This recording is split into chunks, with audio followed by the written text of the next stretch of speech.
بریم تداوی بکنیم. اینا چند وقتی رقمه؟ این حدود 1 ماه میشه. 1 ماه. بله. معتادم نیه. معتاد نیه؟ نه اصلا دادم. چیزی بدی میخوره نه جلو تا تو یعنی احتمالاً خواهی هم قسمت قطع بشه. پای قطع میشه. احتمالاً.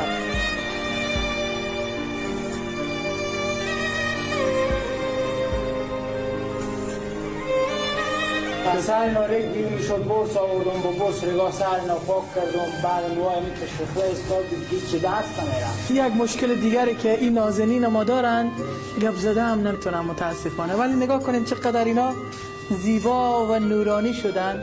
بریم به خواستگاری بخیر. کشمیش خنده میکنم میگه سکوت علامت رضاست.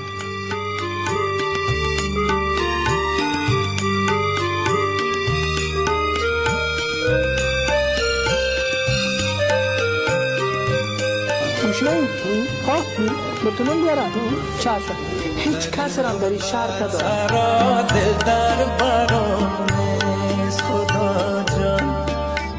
در گوشه این شهر انسانی هفتیده.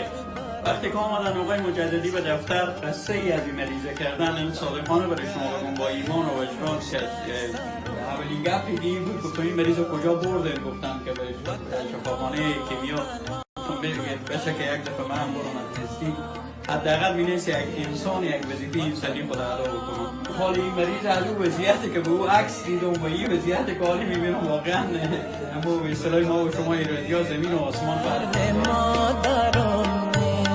خدا جان برادر نه پدر نه مادرم نیست خدا جان.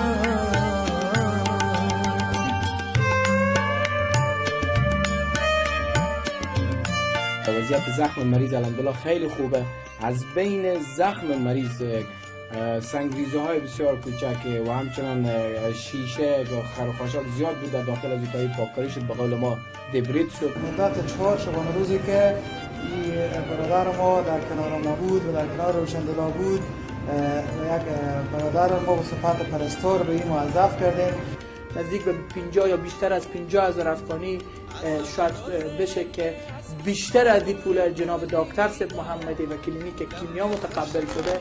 به یک قسمتی هم حسین جان اگه اشتباه نکرده باشم مبلغ 15,000 افغانی کمک کردن به برنامه زیارت دل. ما هم بتونیم برای از کار خلق تا با همکاری ما و شما که از این حالت بیرون شه و خود بشناسه و اقارب از این پیدا شد.